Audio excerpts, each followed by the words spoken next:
오늘 말씀은 선한 사마리아인에 대한 예수님의 비유의 말씀입니다.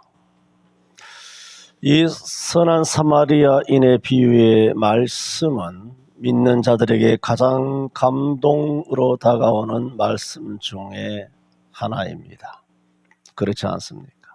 강도 만난 자를 제사장과 레위인, 목사 장로는 피하여 외면하고 도망갔는데 그와는 거의 원수지간에 있었던 사마리아 사람이 이 강도 만난 자를 싸매고 붓고 그를 돌보아 주었다는 얼마나 감동적인 스토리입니까?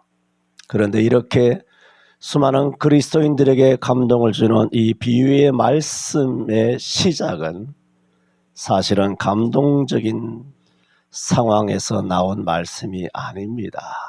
한 율법사가 예수님을 시험하고자 선생님 내가 무엇을 하여야 영생을 얻으리까?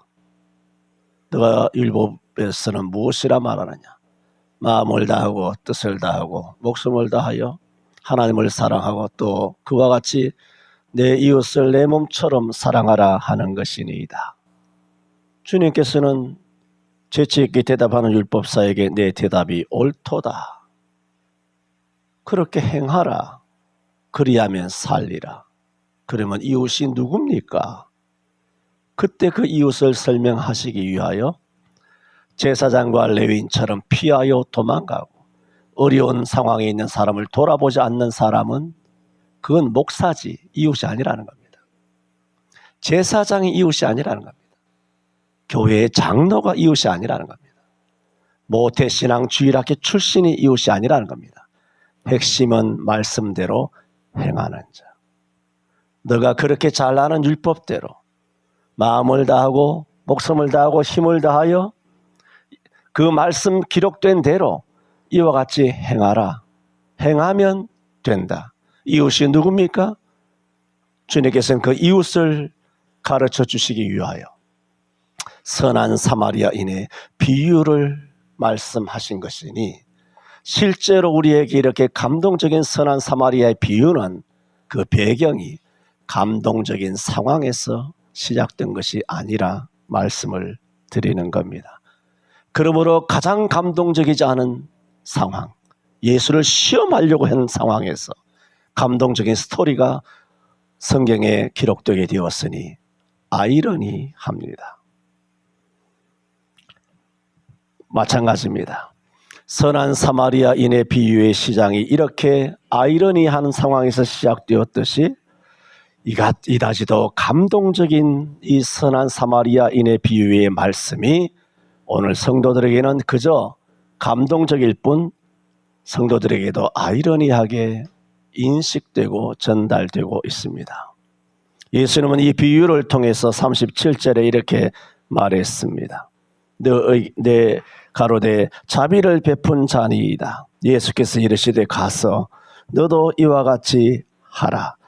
너도 가서 이와 같이 하라 말씀을 하셨습니다마는 성도들은 이 선한 사마리아인의 비유의 결론이 어느 것이 옳으냐 그러냐가 아니라 강도가 옳으냐, 강도 만난 사람이 잘못됐느냐, 피하여 도망한 제사장 레위인 목사 장로가 죽일 놈이냐, 선한 사마리아 사람이 옳은 사람이냐.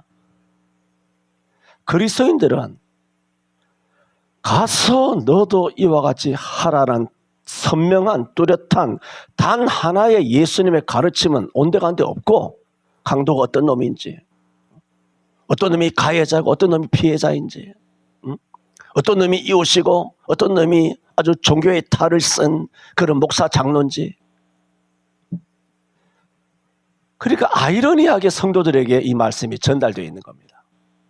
가서 행하면 될 거를 그건 안 하고 이 감동적인 스토리를 성도들은 짓밟아 버리는 겁니다. 저는 오늘 너도 이와 같이 하라 하는 제목을 통하여 세 가지로 말씀을 드립니다.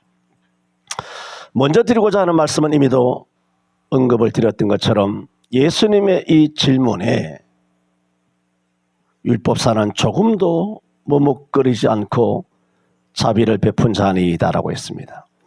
25절에 어떤 율법사가 일어나 예수를 어떻게 시험하여, 예수를 시험하였답니다. 글쎄, 이런 죽일 놈이 다 있습니까? 그러면서 하는 말이, 선생님, 내가 무엇을 하여야 영생을 얻으리까? 그 질문, 그 시험을 주님께서는 아시지만은 그에게 말씀하시기를, 율법에 무엇이라 기록되었으며 내가 어떻게 읽느냐? 바로 대답합니다. 그 당시에 성경이 어디 있습니까? 성경은 회당에, 이사야 성경만 해도 양털로, 양 가죽으로 해서 뭐 둘둘둘 말아가지고 한 사람이 어깨를 메고 들고 나와야, 이사야 그것도 66장까지 다 들고 나오지도 못하고 그 몇 개 꾸루미를 들고 나와야 이사야 66장까지 들고 나올 수 있을까 말까 한 것이니, 어디 사람이 성경책 오늘날 소지하고 들고 다닙니까? 근데 이 사람이 누구라고요? 율법 사람 말이에요. 신명기를 달달 외우는 거예요. 모세오경을 달달 외우는 거예요.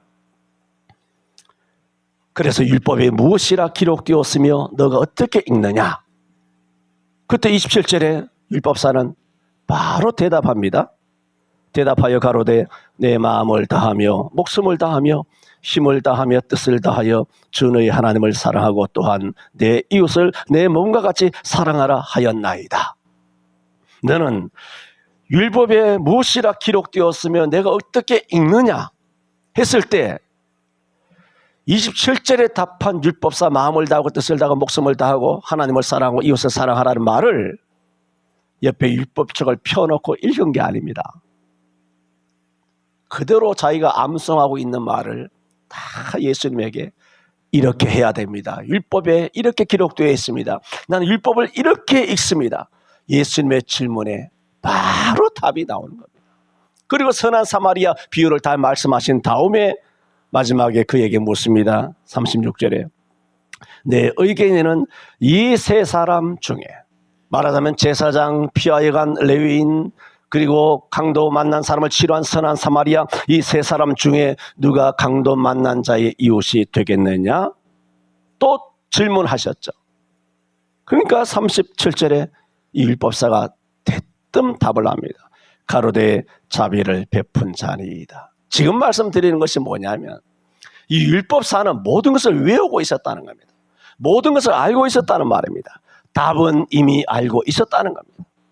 내가 무엇을 하여야 영생을 얻을는지도 알고 있었고, 선한 사마리아 비유 말씀을 안 해도 내 이웃이 누구냐라고 말했을 때 자비를 베푼 자가 이웃이라는 것은 모세 율법에도 고아와 과부와 나그네와 객을 영접하고 대접하는 것은 유대인들의 계명이에요. 유대인만큼 거지나 이웃을, 나그네를 돌아보는데 계명으로 명령받은 민족이 없단 말입니다.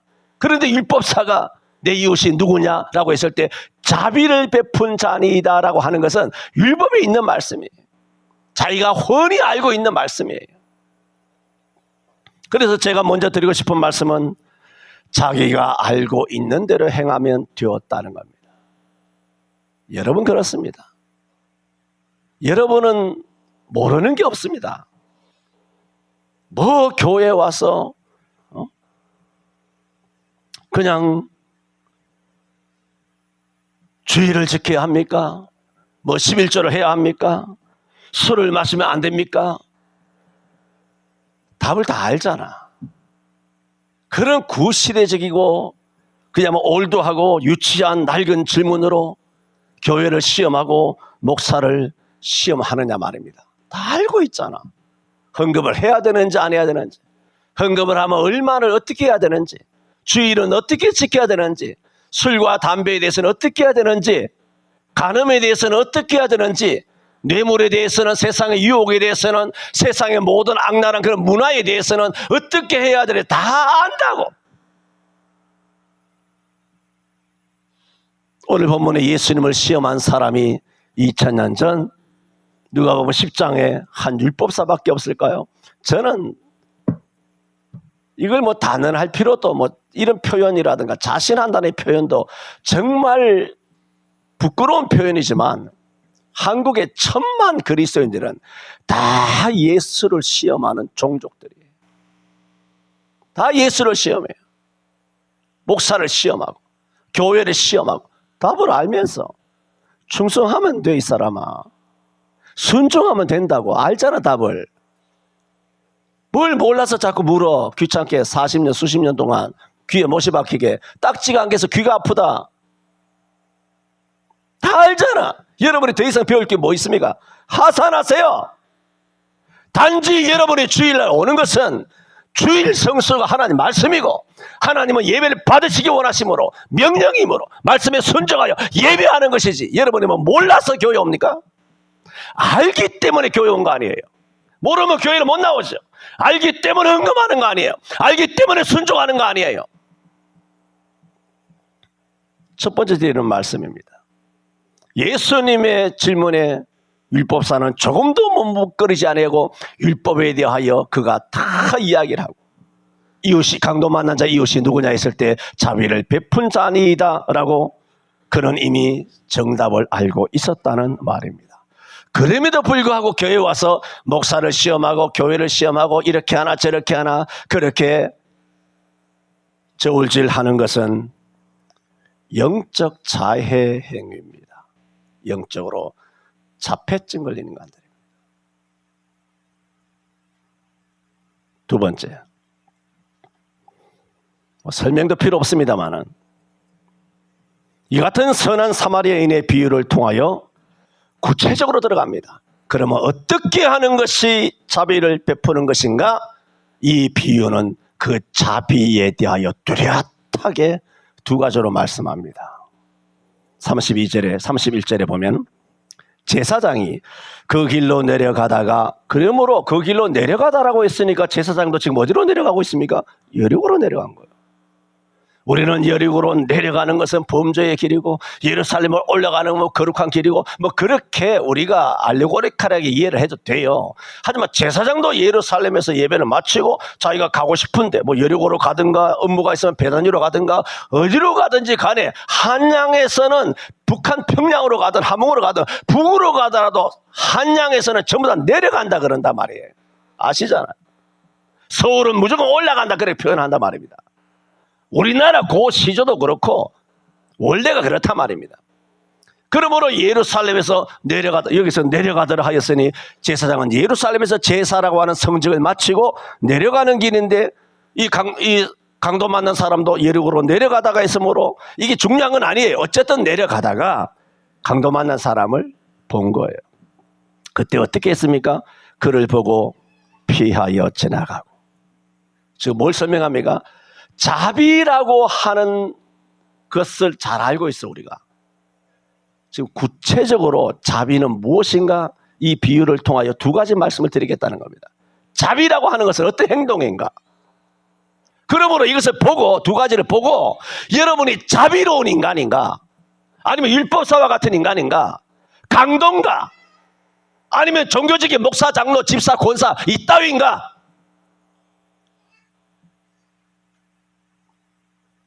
그 자비가 뭐냐는 거예요. 32절에 레위인도 그곳에 이르러 그것을 보고 어떻게? 피하여 지나가되, 제사장도 피하여 지나가고 레위인도 피하여 지나갔습니다. 왜? 깨름직하니까. 그런데 34절에 33절부터 보면 어떤 사마리아인은 여행하는 중이었는데 거기 이르러 그를 보고 불쌍히 여겨 어떻게 했다가요? 피하여 지나가고? 아닙니다. 가까이 가서 했습니다. 자비란 무엇인가? 쉽습니다. 가까이 가는 것입니다. 여기에 대한 해석들은 또 많이 있습니다. 가까이 가라고 했으면 아무나 가까이 하고 모두를, 그게 참 위험하다는 말입니다. 모든 것에 있어서의 그 전제는 회개예요, 회개. 회개를 할 때 가까이 하는 거, 회개를 할 때. 요셉의 10형들도 회개하고 자기의 죄를 자복했을 때 그 죄가 용서를 받는 거예요. 같은 가족이라도, 같은 친척이라도 회개하고 돌아올 때예요. 그런데 이 상황은 다르죠. 왜? 그만 맞아 죽게 됐는데 언제 회개합니까? 회개를 요청해야 되는 상황이 있고, 회개해야만 가까이 해야 되는 친구, 회개를 해야만 가까이 하는 범죄인들, 회개를 해야만 가까이 할 수 있는 가족, 이런 것이 있는가 하면 이것은 회개의 문제가 아니란 말이에요. 사람 죽어가는데 회개하면 내가 고쳐줄게, 회개하면 내가 너를 119 불러줄게, 이거는 상황이 아니죠. 그러므로 이런 경우에 있어서 자비는 뭐냐? 가까이 하는 것입니다. 제사장과 레위인들은 자비를 베푼 것이 아니라 자비를 외면한 것입니다. 전에도 말씀드렸던 것처럼 이 사마리아 사람은 여행 중이었음에도 불구하고 그를 보고 불쌍히 여겨 가까이 했어라고 했습니다. 그러므로 이 사마리아 사람은 이 사람을 건져주면서 자신의 모든 여행 스케줄은 다 망가지고 말았을 것입니다. 우리는 이 비유에서 자비로운 행동이란 어떤 것인가를 분명히 선명하게 보여주고 있습니다. 가까이 다가가는 것입니다. 그것이 자비를 베푸는 것입니다. 사마리아 사람은 강도를 만난 자를 가까이 하지 못할 많은 이유가 있습니다. 이 사마리아인과 유대인 사이에는 견혼지간이잖아요. 개와 원숭이처럼 서로 상종할 수 없는 거의 원수급에 해당하는 관계입니다. 불쌍히 여겨야 할 이유보다 불쌍히 여길 수 없는 이유가 많았습니다. 자신도 이곳에 미적거리다가 강도를 만날 위험도 있습니다. 하지만 사마리아인은 그를 보고 불쌍히 여겨 그에게 가까이 간 것입니다. 그렇습니다. 불쌍히 여기지 않으면 가까이 가지 못합니다. 사마리아 사람이 강도 만난 자에게 가까이 간 것은 나도 혹시 강도 만날까 하는 두려움도 있었을 텐데, 두려움보다는 불쌍히 여기는 마음이 더 컸기 때문입니다. 유대인과 사이가 좋지 않다는 그런 묵은 감정보다는 지금 당장 겪고 있는 저 사람의 형편이 불쌍하게 여겨졌기 때문입니다. 우리가 사람을 가까이 하지 못하는 여러 가지 이유가 있습니다만은 두려워하거나 미운 마음이 더 크면 가까이 가지 못합니다. 그러기에 제사장도 레위인도 피하여 지나간 것입니다. 저들은 그저 강도 만난 자를 부정한 자로만 여겼습니다. 레위기와 민수기에 그런 말씀이 많이 있습니다. 어떤 경우에 사람이 부정하게 되느냐. 레위기 22장 5절에 보면은 무릇 사람을 부정하게 하는 벌레에 접촉한다든가 무슨 부정이든지 사람을 더럽힐 만한 자에게 접촉되면 부정하다.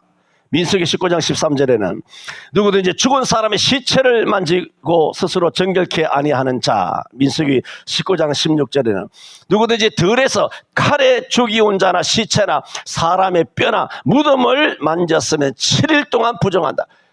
그게 부정한 곤충이든 부정한 짐승이든 아주 부정한 시체든 피 흘린 것이든 아니면 뭐 들에서 죽었던 이런 여러 가지 부정해 보이는 것을 만지면 최소한 7일 동안 부정합니다. 제사장이 만지든 레위인이 만지든 누구든 유대인은 만지면 부정하게 돼요. 며칠 동안? 7일 동안. 여러분 7일 동안 부정하면 격리됩니다. 가족도 만나기도 어렵고 뭘 만질 수도 없고 그러면 다른 사람 또 부정하게 되므로 7일 동안 격리되다시피 한 삶을 산다는 것은 얼마나 귀찮은 일입니까? 얼마나 짜증나는 일입니까? 얼마나 불편한 일입니까? 당장 죽어가는 사람 보지만은 이 사람을 만지면 7일 동안 자기 할 일을 못하는 거예요. 직장을 못 나간단 말입니다. 제사장은 제사를 집내를 못해. 레위인도 성직을 감당하지는 못해. 그것도 7일 동안 부정하는 그 7일 동안에 정결하게 되는 그 방식이 얼마나 복잡한지 모릅니다. 사람을 부정에서부터 깨끗하게 하도록 태운 그 죄를 흐르는 물에 담아가지고 정결한 자가 옷을 초록 옷을 찍어가지고 제3일 날 내게 뿌려줘야 되고 제7일 날 또 뿌려줘야 되고 그래야 정결하게 되는데 정결하게 되는 날 자기 몸을 또 씻고 옷을 다 빨아야 되니 얼마나 거추장스럽고 불편한 일입니까? 괜히 남 모르는 사람, 원수 같은 사이, 그런 강도 맞는 사람은 실제로 죽었을 수도 있는데 그 사람에게 다가가서 자비를 베풀 요량으로 갔다가 오히려 손해가 막심하다. 불편하죠. 그래서 대부분의 사람은 자비를 베풀지 않습니다. 엮일까 봐. 근데 우리나라는 엮입니다. 엮입니다. 굉장히 엮이는 아주, 그러니까 악법이 엄청나게 많이 만들어졌다는 겁니다. 악법이 엄청나게 많이 만들어졌어요. 심폐소생도 못해요. 술 먹어서 도로가에 나가서 다 죽어가는, 차에 받쳐서 죽을 수 있는 여자를 끌어다가 인도에 앉히지도 못해요. 앉히면 나중에 자기를 구해준 사람 나몰라라 하고 성추행, 성폭행이라고 무조건 신고를 하니, 이런 개 같은 나라 개법이 어디 있습니까? 이런 법을 누가 만들었습니까? 다 국회의원이 만들었잖아요. 그래서 이태원에서 애들이 죽어 자빠질 때도 남자애들이 여자들에게 가슴에 손 얹고 심폐소생을 못하는 겁니다. 할 수가 없어요. 각자 도생을 하고 각자 소생을 해야 돼요. 악법도 법이라고? 성경 말씀에 그게 임마? 소크라테스가 예수야 임마? 무슨 개 같은 소리를 앉아서 무슨 악법은 악법이지 임마? 악법이 무슨 악법이 법이야? 성경에 있어. 알아야 돼. 악법은 악법이야. 지금 우리나라는 그렇게 되어 있단 말입니다. 이런 악법들이 수천 수만 가지란 말이에요. 그러므로 이건 누가복음 10장 선한 사마리아인의 자비가 무엇이냐? 어려움을 당한 사람을 돌아보아주고 가까이 가야 한다. 이 설교를 하면서 대한민국에서는 좀 어렵습니다. 내가 이 말을 해야 되거든. 이야, 정말 내가 사면 초과해요. 정말 어중뛴 거예요. 지금 이 말씀대로 설교를 해야 되는데 말씀대로 여러분 하다가 폭행범, 성추행범으로 이게 요즘 뭐 어려운 거예요. 여러분 길 가다가 남 모르는 여자가 아무나 여자가 여러분을 톡 찍어서 지나갔는데 성추행범이라 고소하면 여러분 인생 절단합니다. 무조건 그래야 돼요. 양지수 아시죠? 같이 엘리베이터 탔다가도 CCTV 없는데 성추행범이라 그러면 이거 뭐 어떻게 할 수가 없는 거예요. 뭐 답이 없는 거예요. 지금 나라가 이렇게 더럽게 되어 있단 말입니다. 우리나라는 여자민국이에요. 나도 딸 가진 아빠지만 이런 더럽고 악법은 받아들일 수 없죠. 인생을 조지면 직장 삼성이고 LG고 뭐 목사가 나발이고 그렇게 고소를 당하는 순간 그 순간 뭘 따느냐? 주홍글씨를 따는 거예요. 성추행범 이렇게 되는 거예요. 직장에서 다 내쫓기고 그 재판 받는다고 변호사 사가지고 자기의 무고를 계속 했지만은 오늘날 법원 판사들은 무조건 여자 말을 100% 믿어. 남자가 아무리 피를 토하고 자기 무죄를 주장해도 여자의 일관된 주장이라 하야 여자 손을 들고 바로 1년 6개월 징역에 집어쳐넣는 겁니다. 한주희 집사는 그래요, 안 그래요? 그런 사람이 지금 안양에, 수원에, 인천에, 서울교도소에 그렇게 무고당해서 갇힌 젊은 사람들이 얼마나 많은 줄 압니까? 그게 다 여가부 때문이고 여가부 만든 분이 김대중 선생이여라.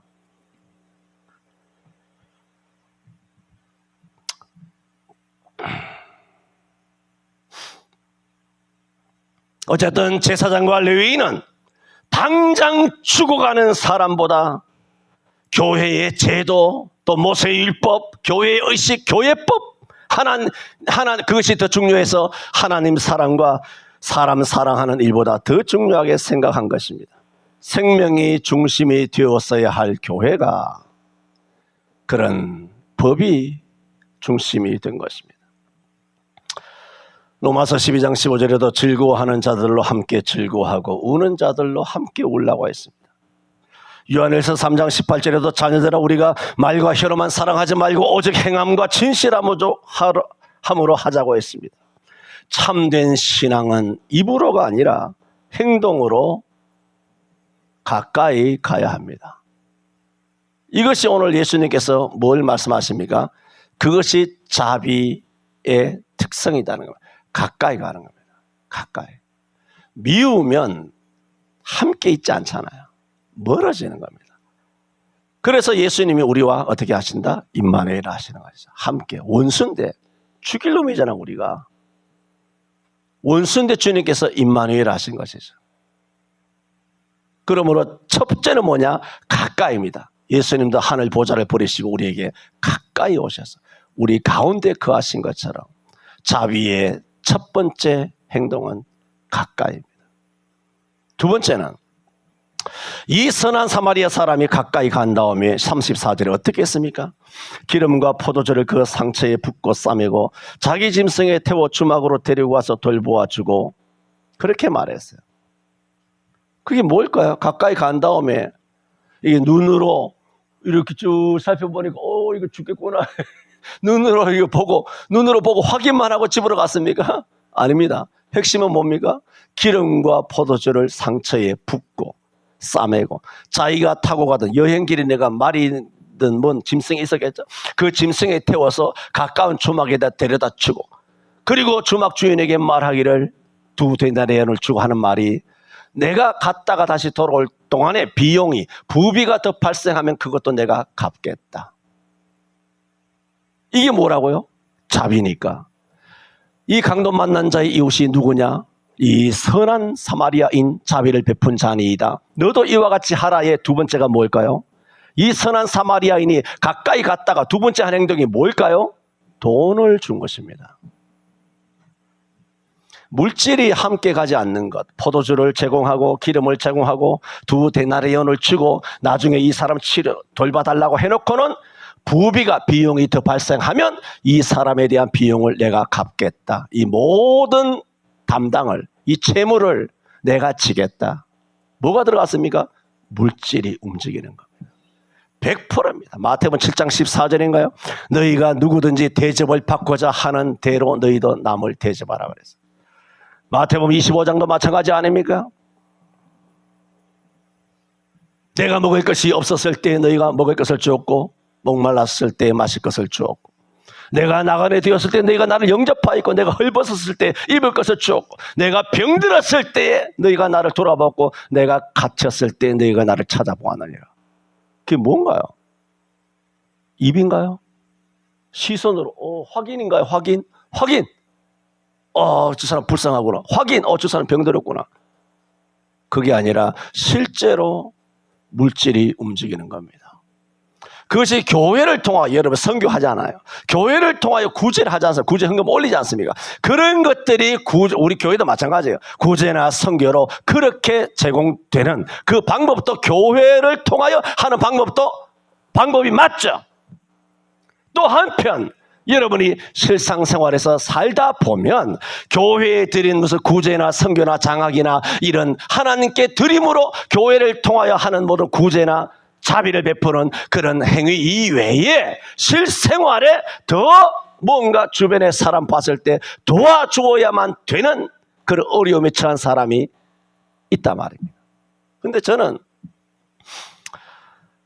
참 안타까워요.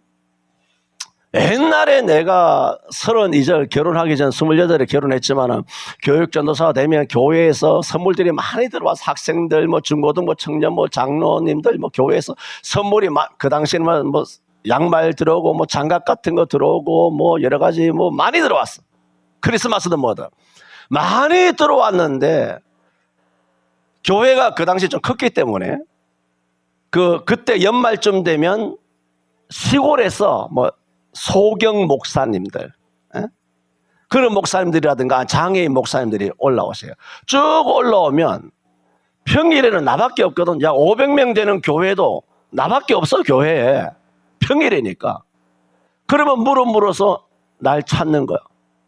그러면 이야기 들어보면 참 어렵단 말이에요. 그러면 그 모든 선물을 하나도 남기지 않고 양말이고 받은 거 다 싸가지고 그분 다 드려요. 그렇게 지나왔어요. 지금 뭘 했다라는 것을 이야기하는 게 아니에요, 지금. 그렇게 왔는데 결혼하고 나서는 이게 참 어려웠어. 수십 년 그거 제대로 못하고, 이번에도 추석이잖아. 여러분에게 뭐 이거 받고 저거 받고 이거 받고 저거 받았는데 집사람한테 몇 번 수년을 내가 마음에 갈등을 하다가 이번에는 마누라한테 그렇게 말했어. 여보, 이거 어떻게 해야 되나? 이거 어디 줘야 되겠는데 뭐 줄 사람이 없네? 도대체 누굴 주지? 받을 사람도 없고 줄 사람 뭐 어떻게 알아야 저지 줄 사람이 없는 거예요. 동사무소 그건 아니에요. 그렇게가 아니라 뭐 내가 직접 아는 그런 불쌍한 사람이 있어야만 되는데 주변에 아는 사람이 교회도 없고 아무도 없는 거예요. 여러분이 준 수많은 그 한우니 과일이니 뭐 강정이니 뭐니 떡이니 빵이니 그걸 내가 어떻게 하겠어요, 그걸. 이게 힘들어, 이게. 이걸 뭐 줘버려야 되는데 줄 수가 없는 거예요, 이게. 왜? 모르니까. 제가 지금 말씀드리는 것은 내 이야기를 하는 것이 아니라 우리가 살다 보면 왜 내가 사회생활 안 하고 내가 맨날 여기 갇혀 있으니까 주변에 누가 아는 사람이 없잖아. 그런데 여러분은 사회생활 하다 보면 뭐 이렇게 어려운 사람들 알지 않습니까? 알면 어떻게 해야 된다? 자비를 베풀어야 되는데 그 자비를 베푸는 핵심이, 예수님의 핵심이 뭐냐? 돈이 건너가야 한다는 거예요. 물질이. 고기가 건너가든 빵이 건너가든 과자가 건너가든 아니면 무슨 실생활용품이 건너가든 그런 불쌍한 사람에게 전달이 되도록 해야 한다는 거예요. 우리가 모든 빚을 다 갚아줄 수도 없고 그 사람을 일어서게 할 수도 없지만 닮아가야 한다는 거예요. 자비를 베푼다는 것은 무엇인가? 행동인데 그 행동은 100% 무엇으로 나타나야 되는가? 돈입니다. 이 사마리아 사람은 돈만 아니라 수고도 주었고 시간도 주었습니다. 오로지 이렇게 행한 행동은 이 강도 만난 자에게 다시 돌려받기 위해서 행한 행동이 아니라 이 강도 만난 자의 생명을 귀하게 생각한 것입니다. 그러므로 참으로 자비를 베푼다면 그리고 참으로 사랑을 한다라면 100% 물질이 건너갑니다. 그래서 물질과 사랑은 정비라죠. 한 사람은 두 주인을 섬길 수 없다 그러잖아요. 하나님과 재물을 겸하여 섬길 수 없다 그러잖아요. 하나님과 재물이라고 하나님이 기록해놨어요. 그만큼 재물은 현대인들에게 하나님인 거예요. 나 하나님 믿을래? 재물이라고는 하나님 믿을래? 부동산이나 증권이나 땅이나 연봉이나 너 집 산 거, 집값 오르는 거 지금 많이 내려갔는지 모르지만 이런 게 네 하나님인 거야. 네 하나님. 그 물질의 하나님과 나 하나님 겸하여 섬길 수가 없다라고 말하고 있습니다. 우리는 하나님께 드릴 때도 사실은 멈칫할 때가 있습니다. 그런데 아깝지 않은 존재는 딱 하나 있죠. 뭔가요? 자식입니다. 자식은 없어서 못 주죠. 없어서 못 주죠. 부모가 재벌이 아니었어. 죄스럽죠. 내가 돈이 많지만 않아서 그렇죠. 그 외에 그만큼 자식은 뜨겁게 사랑한다는 것입니다. 사무엘상 18장에 보면은 요나단과 다윗의 그 어떤 우정을 아시지 않습니까? 성경에는 이렇게 말합니다. 요나단이 다윗을 자기 생명같이 사랑하니라는 말씀이 있습니다. 그 3, 4절에 요나단이 다윗을 자기 생명같이 사랑하였으니 어떻게 했느냐? 자기의 입었던 겉옷을 벗어 다윗에게 주었고 그 군복과 칼과 활과 띠도 그리하였더라고 했습니다. 요나단이 다윗을 얼마나 끔찍히 위했는지 자신의 하나밖에 없는 칼, 활, 방패, 띠 자기의 군복, 겉옷까지 다 벗어서 다윗에게 다 주었다는 겁니다. 그게 사무엘상 말씀인데 그 사무엘상 13장 22절에 앞에 보면 당시에 이스라엘에는 철공이 새벽기도 때 말씀드렸죠. 당시 이스라엘에 철공이 없어서 블레셋과 전투가 잦았는데 싸울 때마다 백성들에게는 칼도 아무것도 없고 싸울 때 농기구 들고 나가서 괭이 들고 호미 들고 낫 들고 나간단 말이에요. 그것도 철공이 없기 때문에 그 농기구를 벼르려면 블레셋 동네까지 가서 블레셋 철공에게 의지하여 호미를 갈고 그렇게 농기구를 만든단 말입니다. 그러니까 아예 이스라엘 나라에게는 칼을 안 준 거죠. 블레셋 군대가. 그러므로 누구만 칼을 갖고 있었느냐는 사울과 요나단만 칼이 있고 백성들에게는 전시 중에도 칼이 한 자루도 없었던 그렇게 귀했던 칼, 활, 띠, 군복을 다윗에게 주었단 말입니다. 그걸 뭐라고 말합니까? 요나단이 다윗을 자기 생명같이 사랑하여. 그게 뭔가요? 그게 자비죠. 그게 사랑이죠. 그게 찐이죠. 돈이 병행되지 않는 것은 가짜입니다. 간단합니다. 뭘 입으로 뭐 사랑하느니 뭐 하나님 사랑. 시끄럽다 시끄러워. 뭐 하나님 성취하고 있다 이 헛소리 하지 말고 돈 내놓으라고. 그게 무슨 뜻이에요? 하나님께 헌금하라는 거예요.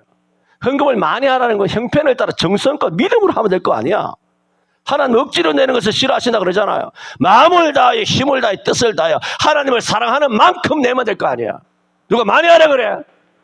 과부가 형편과 거지라면 과부의 형편 따라 두 랩돈 라면 1,000원짜리 2개만 내면 돼. 2,000원만 내면 돼. 한 개에 사 먹을 것밖에 없으면 500원 내든가. 하란 말이야. 안 하는 게 범죄란 말이야. 나의 수준의 형편에 비례하는 그리고 하나님을 사랑하는 신앙에 비례하는 또 불쌍한 이웃에 대하여 그 자비의 정도만큼 뭐가 가야 되느냐? 물질이 가야 한다는 거예요. 오늘 낯선 그리고 원수지간인 그런 강도 만난 사람이 있었지만 선한 사마리아 사람은 이 사람이 초면이에요. 낯선 사람이에요. 이 사람을 돌보아주는 건 매우 귀찮고 힘든 일이고 또 자기도 강도 만날 수는 매우 위험한 일이에요. 만나서 괜히 엮여봐야 손해만 있지 득볼거는 하나도 없단 말입니다. 그런데 이 사람이 갔다는 거예요. 그것은 단 하나 오늘 성경이 뭐라 그럽니까? 불쌍히 여겨. 그렇게 되어 있어요. 오늘 현대인들은 불쌍한 마음이 없잖아요. 서로 만인에 대한 만인의 대적이죠. 길 가다가도 서로 미운 거예요. 처음 보는 사람 길 가면서 그 16차선 거대한 횡단보도를 지나다면서도 그 사람이 다 미운 거예요. 길 가면서 내가 운전할 때 주변의 모든 차는 다 미운 거예요. 대한민국은 지금 그렇게 되어 있습니다. 그게 뭘까요? 악령이 역사하는 거죠. 누구를 통하여? 국회의원들을 통하여, 정치인들을 통하여 5,200만이 그렇게 악령이 들어간 거예요. 정치인들에 의해서. 저는 자비의 특성 2가지 말씀드렸습니다. 정말 자비한다면 가까이 가야 합니다. 이 동네를 다 뒤집고 돌아다닐 수는 없지 않습니까? 가다 보니 만난 거 아니에요. 우연히 만난 거 아닙니까? 두 번째는 뭐냐? 그럴 경우에 물질이 들어가야 한다는 거예요. 제가 아까도 말씀드린 것처럼 내 주위에 강도 만난 사람은 제가 본 적이 없습니다. 여러분 주위에 그래 다행스러워요. 다행스럽다 싶어. 여러분은 지금까지 사시면서 주변에 강도 만난 사람을 보신 적이 없으십니까? 그런 사람이 있다라면 이렇게 행동을 해야 합니다. 집 팔아서 눈 팔아서 하라는 것이 아니라 뭔가 할 수 있는 것을 해야 합니다. 그것이 오늘의 선한 사마리아 비유를 통하여 너도 이와 같이 하라 하시는 예수님의 가르침입니다. 전도도 마찬가지입니다. 전도는 입으로만 되는 게 아닙니다. 이웃 사람에게 사과 한 박스, 명절 되면 사과 박스 갖다 줘, 한우 갖다 줘, 갖다 줘. 소금 먹은 놈이 물 쓴다고 입으로만 전도되는 시대도 있죠. 여러분이 영권이 굉장하면 입으로도 전도돼요. 예수 천당해도 다 뒤집어지는 역사가 일어나요. 그런 영권이 있습니까? 없어 보이는데 없어 보인다면 여러분이 주변 사람들에게 그렇게 많은 것을 제공하고 먼저 섬기고 먼저 베풀고 하는 것이 선한 사마리아인의 전도 방법이죠. 마지막 3번째로 드립니다. 인생이 오늘 저와 여러분이 바로 강도 만난 사람입니다. 오늘 말씀은 예루살렘에서 사마리아로 내려가던 한 사람이 길에서 강도를 만났다 말씀하고 있지만 실상 우리 인류가 에덴 동산에서 사탄이라고 하는 강도를 만나 그만 죽게 된 것과 같습니다. 인생이 사실은 강도 만난 자입니다. 79억 인구가 지금 이 시대에 살고 79억 인구가 다 강도 만난 사람입니다. 어떤 신실한 집사님 부부가 있었습니다. 그래서 부부가 이렇게 저렇게 산보를 하면서 이렇게 길을 거닐고 있는데 그때 한 악한 자가 와서 하나님이 왜 너희대로 주의를 지키라 하는지 아느냐?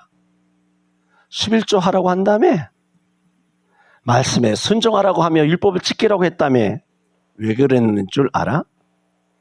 그런 거 지키라고 하는 거 요즘 세상에 너무 올드하지 않냐? 너무 나이가 보이지 않아?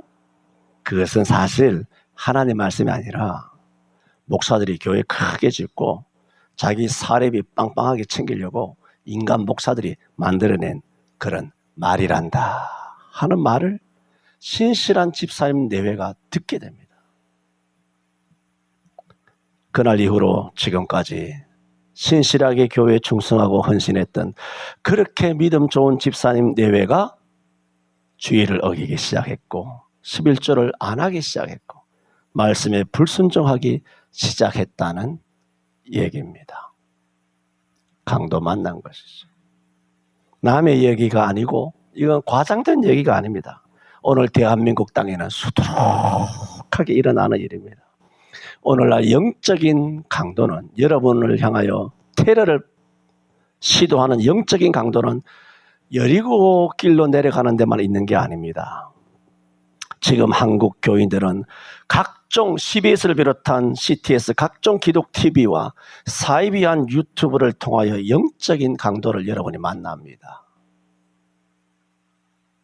KBS, MBC, SBS, JTBC, T조 이런 모든 언론과 방송과 TV에 나오는 패널들과 기자와 모든 아나운서들과 모든 연예인들 입에서 나오는 뱀과 같은 그런 말소리에 여러분은 강도를 당하는 겁니다.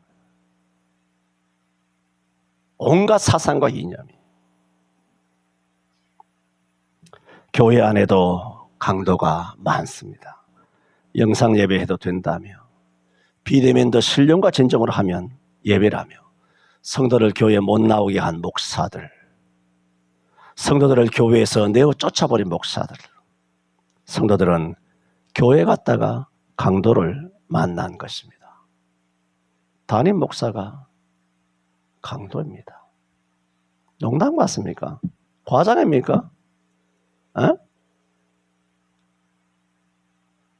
내 딸이 결혼한 지가 1년 6개월이 지났습니다. 아직도 교회를 못 정하고 돌아다니고 있습니다. 정할 데가 없어가지고. 아시잖아, 이 상황을. 어느 교회 보내겠습니까? 내가 아는 교회가 없잖아. 목사인데 내가. 서울 경기에 교회 같은 교회를 내가 모르잖아. 어디 보내겠어요? 다 영상 예배한 것들인데. 다 백신 처맞고 한 것들인데. 어딜 내가 보내겠어요? 그렇다고 내가 지금 뭐 할 일을 제껴두고 동네마다 다 이렇게 교회마다 찾아다니면서 백신 맞췄냐? 영상 예배 했냐 안 했냐? 이걸 내가 다 따지고 돌아다닐 수도 없고 이제는 영적으로 독립했으니까 그 부부가 알아서 할 일이지 내가 개입할 일이 아니라 말입니다. 조성민 집사님 우리 교회를 나섰다. 갈 만한 교회가 떠오릅니까? 없습니다. 어디 갈 것이요? 갈 데가 없는데. 거기 기도 제목이에요, 내가. 별 기도 제목 다 있네, 진짜. 그래, 이 교회 저기 떠돌아다니고 있어. 우리 딸이 남의 집에 가서 거지처럼 얻어먹고 돌아다니고 있다. 지금도 1년 6개월 지났는데.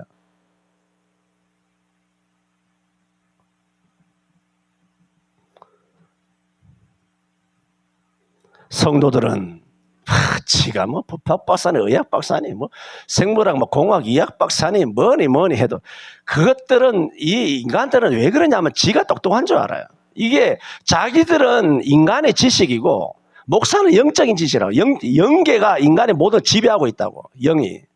그래 자기가 똑똑하니까 자기가 똑똑하게 우리 담임 목사님은 그런 목사님이 아니야. 나의 멘토야. 나의 롤모델이야. 너무너무 훌륭하신 분이야. 물고 빨고 하는 것이 정확한 판단이라고 여기고 있다는 거예요.